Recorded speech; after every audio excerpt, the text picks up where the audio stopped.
Al-qari'atu mal-qari'ah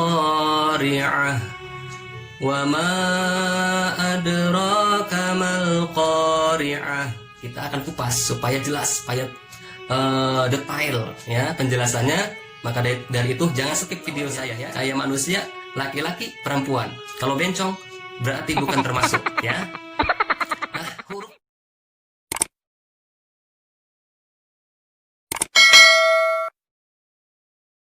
Assalamualaikum warahmatullahi wabarakatuh. Alhamdulillahirabbil alamin. Wassalatu wassalamu ala asyrofil anbiya'i wal mursalin wa ala alihi wa sahbihi ajma'in, amma ba'du. Berjumpa kembali bersama saya Jumadi Alimin ya, dalam pelajaran ataupun dalam video belajar ilmu tajwid plus ya. Alhamdulillah, segala puji bagi Allah atas nikmat dan karunia-Nya lah saya masih bisa membuat video ini. Dan sholawat berserta salam semoga terlimpah curahkan kepada junjungan kita Nabi besar Muhammad Sallallahu Alaihi Wasallam. Baiklah, rekan-rekanku sekalian yang baru bergabung, jangan lupa untuk klik yang di bawah ini ya. Kalau misalkan ada penjelasan saya yang kurang pas nanti di depan, tolong diluruskan ataupun dibenarkan, karena di sini saya mohon maaf bukan untuk mengajari, tapi saya bikin video ini untuk belajar, khususnya bagi pribadi saya sendiri ya. Baiklah kawan-kawan, kalau sudah mengklik yang di bawah ini, suka tidak suka tetap like ya, dan misalkan bermanfaat share. Baiklah, pelajaran yang selanjutnya yaitu tentang sifat huruf. Apa yang dinamakan sifat huruf? Sifat-sifat huruf adalah karakteristik yang melekat pada suatu huruf lain. Setiap huruf hijaiyah mempunyai sifat tersendiri ya, bisa jadi sama atau berbeda dengan huruf lain. Sifat ini muncul setelah suatu huruf diucapkan atau disebutkan ya secara tepat dari makhrajnya. Baik, sudah paham? Secara tepat dari makhrajnya. Nah, untuk itulah jika seseorang menginginkan atau kita mau menginginkan pengucapan yang benar dari suatu huruf hijaiyah, maka sebaiknya kita mempelajari sifat huruf. Setelah mempelajari sifat huruf, terus kita mempelajari sifat makharijul huruf. Makharijul huruf sudah saya jelaskan di video-video sudah kelewat ya. Baiklah, huruf yang diucapkan dengan makhraj yang tepat belum bisa sempurna ya, sebelum disertai sifat-sifatnya. Maka dari itu kawan-kawan, bab ini saya akan menerangkan atau membahas huruf berdasarkan 3 kategori. Ada 3 kategori. Kategori yang pertama yaitu mutadodah dan goiru mutadodah ya. Apa sifat mutadodah itu dan goiru mutadodah itu? Nanti di depan kita akan jelaskan satu persatu. Yang kedua sifat aridho dan lazimah. Yang ketiga sifat qawiyah dan do'ifah. Nah, inilah kawan-kawan. Yang pertama yaitu sifat mutadodah dan goiru mutadodah. Apa sih ahli sifat mutadodah dan goiru mutadodah? Nah, ahli tajwid ini berbeda pendapat. Ada yang menerangkan jumlah sifat yang ada pada huruf hijaiyah. Imam Baidawi berpendapat bahwa sifat huruf itu berjumlah ada 14 sifat. Nah, sedangkan Imam Sakhawi berpendapat ya ada 16 sifat. Sedangkan Imam Mar'ashi berpendapat sama dengan Imam Ibnu Az-Zazari ya. Tetapi beliau menyebut dengan komposisi yang berbeda ya. Menurut Imam Al-Jazari, sifat huruf hijaiyah, sifat huruf itu berjumlah ada 17 sifat. 17 sifat. Ke-17 sifat ini kemudian dibagi menjadi 2 bagian. Apa saja? Yang pertama yaitu sifat mutadodah. Ya, sifat mutadodah. Sifat mutadodah artinya sifat-sifat yang mempunyai lawan. Yang mempunyai lawan jumlahnya ada 10 sifat. Apa saja? Setiap sifat mempunyai satu sifat yang menjadi lawannya. Lebih jelasnya, baik kita simak bersama, ini labelnya. Label sifat mutadodah. Yang pertama hamas, lawannya dengan jahar. Yang kedua syidah, lawannya dengan rikhwah. Yang keempat isti'la, lawannya dengan istifal. Yang kelima itba', lawannya dengan infitah. Yang kesembilan idlaq, lawannya dengan ismat. Tuh, semua ada lawan-lawannya. Berarti bukan manusia saja yang ada lawannya. Tajwid pun ada lawannya, huruf pun ada lawannya. Kayak manusia, laki-laki, perempuan. Kalau bencong, berarti bukan termasuk, ya. Nah, huruf pun sama, ada lawannya. Ada hamas, ada jahar, ya. Nah, berdasarkan tabel di atas tadi, dapat kita pahami bahwa setiap huruf hijaiyah dapat dipastikan mempunyai sekurang-kurangnya 5 sifat yang melekat dan 5 sifat yang menjadi lawan. Jadi 5 sifat yang melekat, yang 5 sifat menjadi lawan. Nah, contoh huruf ta ini tersifati oleh hamas, masuk, syidah masuk, istifal masuk, infitoh masuk, ismat masuk, ya. Jadi huruf ini dapat dipastikan tidak tersifati oleh jahar, ya. Jadi huruf ta ini tidak disifati oleh jahar, oleh rikhwah, oleh isti'la, oleh isba' dan oleh izlaq. Nah, seperti itu bisa dimengerti? Baik, rekan-rekanku, mari kita selanjutkan.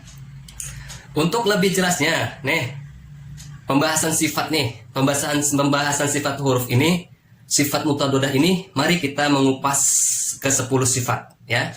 Kita akan kupas supaya jelas, supaya detail, ya, penjelasannya. Maka dari itu jangan skip video saya, ya. Beserta huruf-hurufnya hijaiyah yang bersifati oleh hamas. Yang pertama tadi hamas. Apa hamas? Hamas menurut bahasa yaitu lembut, ya. Adalah kalau dia menurut bahasa khisyul khafi, artinya perasaan halus, ya. Sedang menurut istilah jariyanun nafasi indan nataqi bil harfi li du'fil it'imadi 'alal makhraj, ya.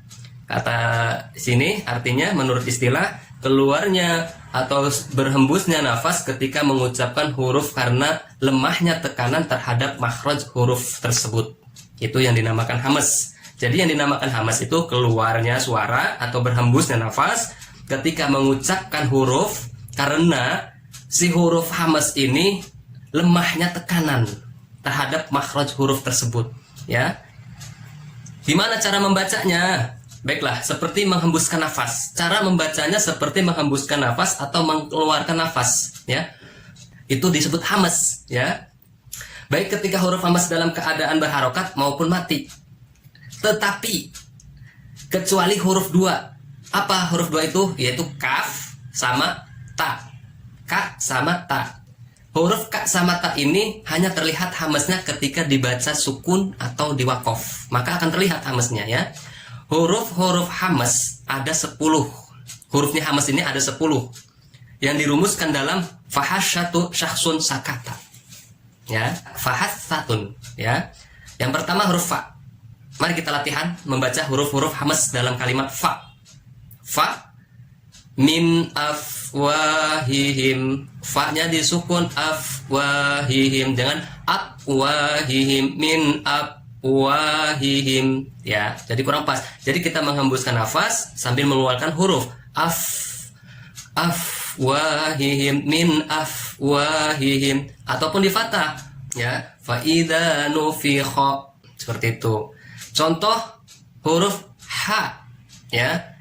Ha-nya disukun mahmudun. Tuh. Kalau di fathah alhamdulillah. Contoh huruf sa. Sa-nya disukun masna, masna. Jangan ditekan. Kalau ditekan hamasnya tidak akan keluar, ya.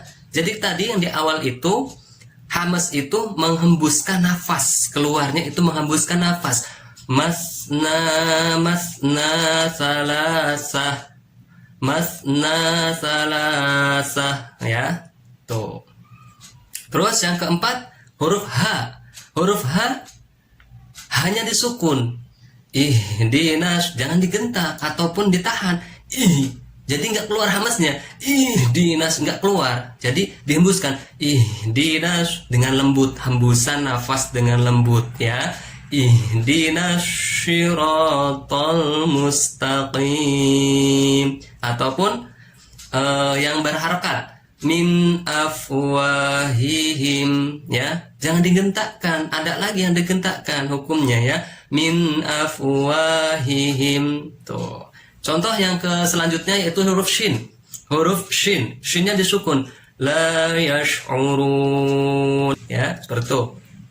Kalau di harokat syu'uba, seperti itu. Selanjutnya huruf kha.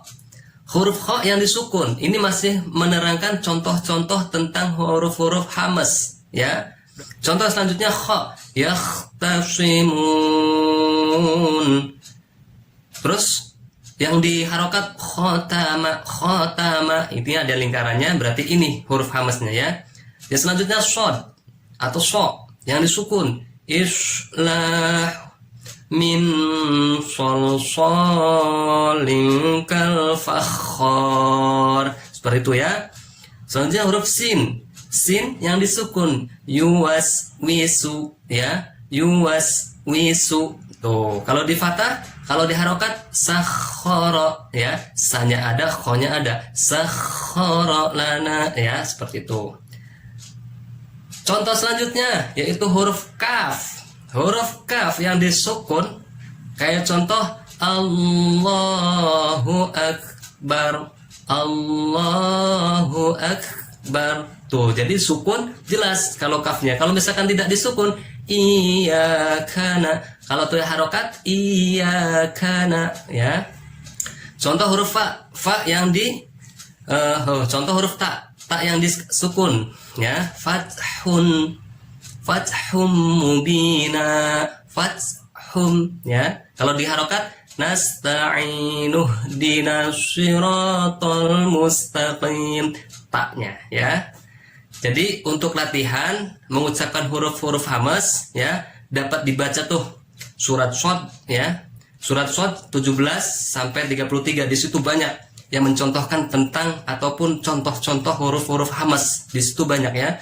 Atau yang mudah, juz amma, surat Al-Qari'ah itu banyak ya. Ya, praktekkan sendiri ya. Praktekkan sendiri, itu udah jelaskan tentang hamas ya. Nanti insya Allah kalau ada umur nanti saya akan jelaskan tentang jahar. Sekian dulu. Kalau misalkan tidak paham ataupun kurang paham, silakan belajar sama ustadz-ustadz kalian ya, bertanya sama ustadz kalian. Cuman saya di sini masih belajar, ngasih arahan supaya kita semangat untuk belajar tajwid ya.